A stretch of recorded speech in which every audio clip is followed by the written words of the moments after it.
24મી ફેબ્રુઆરી 2026નો વિધાનસભાનો દિવસ. વિધાનસભામાં નાણામંત્રીશ્રીએ જે બજેટ રજૂ કર્યું એ બજેટની સાથે સાથે પૂરક બજેટ પણ એમણે રજૂ કર્યું અને આ પૂરક બજેટ ઉપર આજે ચર્ચાનો દિવસ હતો અને ચર્ચાની અંદર માનનીય નાણામંત્રીશ્રીએ અને અન્ય પણ સરકાર તરફના આગેવાનોએ સરકારની વાહવાહી કરતા વક્તવ્યો રજૂ કર્યા કે અમારી એટલે કે ભાજપની સરકારે ખેડૂતોને ખૂબ બધી સહાય ચૂકવી દીધી માવઠામાં અને ખેડૂતોને આબાદ કરી દીધા વગેરે વગેરે પ્રકારની આજે એમણે ગૃહમાં ચર્ચા કરી છે. ત્યારે મેં પોતે અમારા વિસાવદર મત વિસ્તારના લોકોને માવઠા દરમિયાન જે નુકસાની ગઈ અને એમાં વીસી દ્વારા કેટલાક કિસ્સામાં ફોર્મ ન ભરવામાં આવ્યું, કેટલાક કિસ્સામાં ફોર્મની પહોંચ ન આપવામાં આવી, કેટલાક કિસ્સામાં ઈરાદાપૂર્વક સરકારના ઓનલાઈન પોર્ટલમાં ખોટા આંકડાઓ નાખવામાં આવ્યા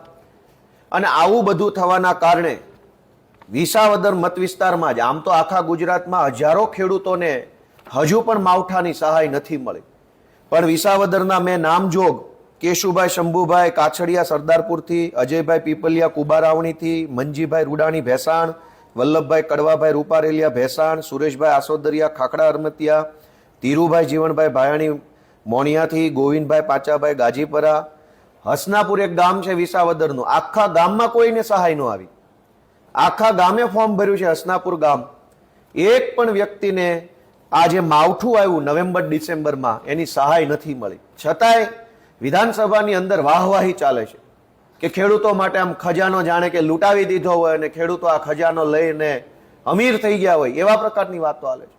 આ તો માત્ર વિસાવદરનો દાખલો છે. આખા ગુજરાતના અનેક ખેડૂતોને જે માવઠાની સહાય નથી મળી તે બાબતે આજે પૂરક માંગણી ઉપર ચર્ચા કરતા મેં રજૂઆત કરી છે. આ સિવાય સ્વર્ગસ્થ મુખ્યમંત્રી શ્રી વિજયભાઈ રૂપાણી જ્યારે મુખ્યમંત્રી હતા ત્યારે એમણે ખેડૂતો માટે બહુ સારી યોજના જાહેર કરી હતી જેનું નામ હતું મુખ્યમંત્રી કિસાન સહાય યોજના.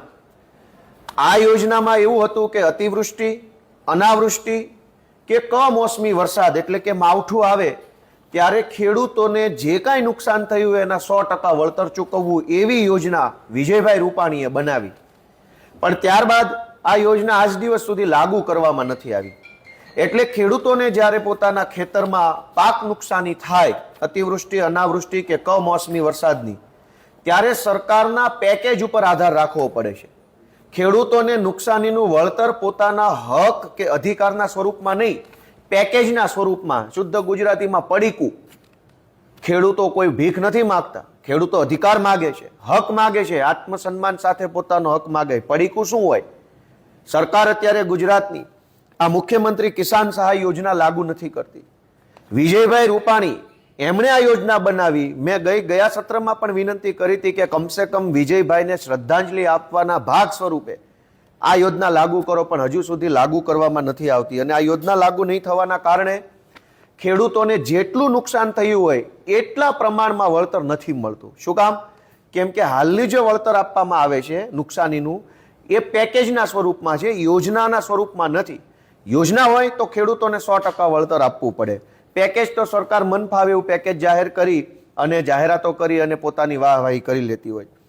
આ મુખ્યમંત્રી કિસાન સહાય યોજના અમલમાં નહીં આવવાના કારણે ખેડૂતોનું ખેતર જે ભાગવું રાખે છે, મજૂરી ભાગે.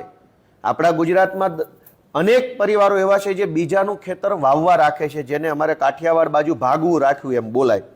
આ ભાગવું રાખનારા લોકોને પણ કોઈ વળતર મળતું નથી. આજે અમારા નેતા ચૈતરભાઈ વસાવાએ વિધાનસભાની અંદર આ રજૂઆત કરી છે, મારી પણ રજૂઆત છે કે ખેડૂતોને જે વળતર મળે છે એવી રીતે ભાગવું રાખનાર લોકોને પણ વળતર મળવું જોઈએ. આ સાથે આજે વિશ્વની 8મી અજાયબી જે આખા દુનિયાના દેશોમાં રહેતા ગુજરાતીઓએ જોઈ, અમારા વિસાવદર તાલુકાના બરડિયા ગામના સરકારી દવાખાનાના સંડાસનો નળ, એની વાત પણ આજે વિધાનસભા સુધી પહોંચાડવી પડે એ અમારા માટે દુઃખનો વિષય છે. એક બાજુ કરોડો અબજોની મોટી મોટી વાતો વિધાનસભામાં થાય છે કે સરકાર આમ કરે છે, તેમ કરે છે, અને જુઓ તો સંડાસના નળે સાચી દિશામાં મૂક્યા નથી. તો એક નળ મૂકવાનો વેત નથી કે બાજુ નળ મૂકવાનો હોય અને વાતો કરે છે વિશ્વગુરુ બનવાની. મારી તો સરકારને વિનંતી છે કે નળ મૂકવાની અમારી પાસેથી ટ્રેનિંગ લઈ લો, કે ક્યાં નળ મૂકવો, ડોલ ક્યાં મૂકવી, ટબલર ક્યાં મૂકવું, એ શીખવાડવું પડશે સરકારને. અને વાતો કરોડો રૂપિયાની, વિશ્વગુરુ કેવી રીતે બનશે જ્યારે ટોયલેટનો નળ પાછળ હશે? તો આખી દુનિયાએ જોયું કે 1.5 ફૂટનો દરવાજો હતો ટોયલેટની અંદર જવાનો, 1.5 ફૂટનો દરવાજો હોય ક્યાં? તો આજે માત્ર બરડિયા નહીં, અમારા મત વિસ્તારના ઘોડાસણ, મોણિયા, જેતલવડ, આ અનેક ગામડાના સરકારી દવાખાનાના બાંધકામ સમયસર પૂરા નથી થતા. જ્યાં બાંધકામ થાય છે ત્યાં ભ્રષ્ટાચાર થાય છે, ભયંકર ભ્રષ્ટાચાર. દવાખાનામાં તે દવાખાનું જ બીમાર હોય તો બીમાર માણસ ક્યાં જવાનો? એટલે આજે એ મુદ્દા ઉપર મેં કાપ દરખાસ્તના માધ્યમથી આરોગ્ય વિભાગનું ધ્યાન દોર્યું છે. એ સિવાય આજે પાણી પુરવઠા વિભાગની માંગણીનો દિવસ હતો, પૂરક માંગણી. મારે અત્યંત દુઃખ સાથે કહેવું પડે છે કે મારા મત વિસ્તારના કરિયા, છેલણકા, મોટી મોણપરી, જામકા, હરિપુર, પરબવાવડી, પ્રભાતપુર, ખંભાળિયા, સામતપરા અને ભાટગામ, આટલા ગામડાની અંદર જર્જરિતમાં જર્જરિત ટાંકીઓ છે, એ તોડવાની છે. નવી તો આ લોકોથી બને એમ નથી, કેમ કે એમનામાં કામ કરવાની દાનત નથી. પૈસા છે, સત્તા છે, બધું જ છે, પણ દાનત નથી. એટલે નવી ટાંકી તો ભાજપની સરકાર બનાવી શકે એમ નથી. પણ વર્ષો પહેલા કોઈ બીજી સરકારોએ ટાંકીઓ બનાવી, એ આજે જર્જરિત છે, અને તોડવામાં પણ આ લોકોથી કામ નથી થતું. હું જ્યારથી ધારાસભ્ય ચૂંટાયો ત્યારથી કરિયા, છેલણકા, મોટી મોણપરી અને જામકા ગામની ટાંકી તોડવા બાબતે કલેક્ટરને અત્યાર સુધીમાં 3 ખટારા ભરાય એટલી રજૂઆત કરી ચૂક્યો છે.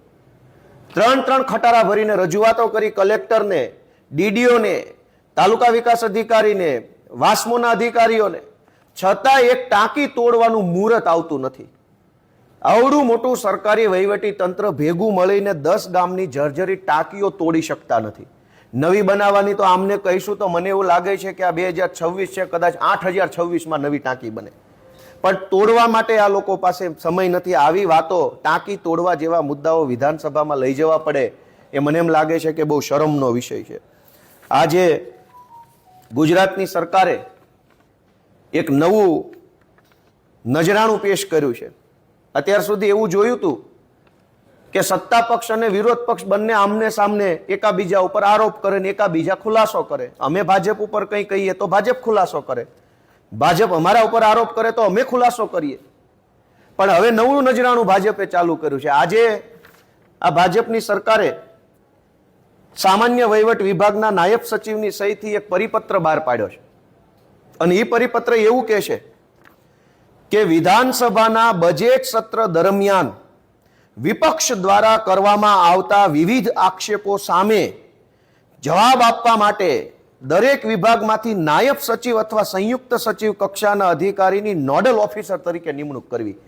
એટલે હવે ગોપાલ ઇટાલિયા એમ કહેશે ને કે અમારા વિસાવદરના બરડિયા ગામના દવાખાનામાં ભ્રષ્ટાચાર થયો છે, તો એનો જવાબ આપવા માટે સરકારનો મંત્રી નહીં આવે, નોડલ અધિકારી સચિવ આવશે કે ગોપાલ ઇટાલિયા ખોટો છે, આમ આદમી પાર્ટી ખોટી છે, મુર્દાબાદ મુર્દાબાદ. આ શું તમાશો કર્યો ભાજપે? વિપક્ષના સવાલનો જવાબ અધિકારી આપશે કે સરકાર આપશે? તમારા અધિકારી જો જવાબ આપતા હોત, તમારી સરકારના માણસો જો અમને સીધા જવાબ આપતા હોત, તો અમારે ક્યાં વિધાનસભામાં ટાંકી તોડવાના, બરડિયાના દવાખાનાના પ્રશ્નો લાવવા પડતા? તમારા કલેક્ટર, તમારા ડીડીઓ, તમારા એસપી, તમારા બધા અધિકારીઓ જો ધારાસભ્યોને સીધા જવાબ આપતા હોત, કામ કરતા હોત, તો અમારે અહીંયા વિધાનસભામાં આવું લખીને આપવું પડે? એ નથી જવાબ આપતા.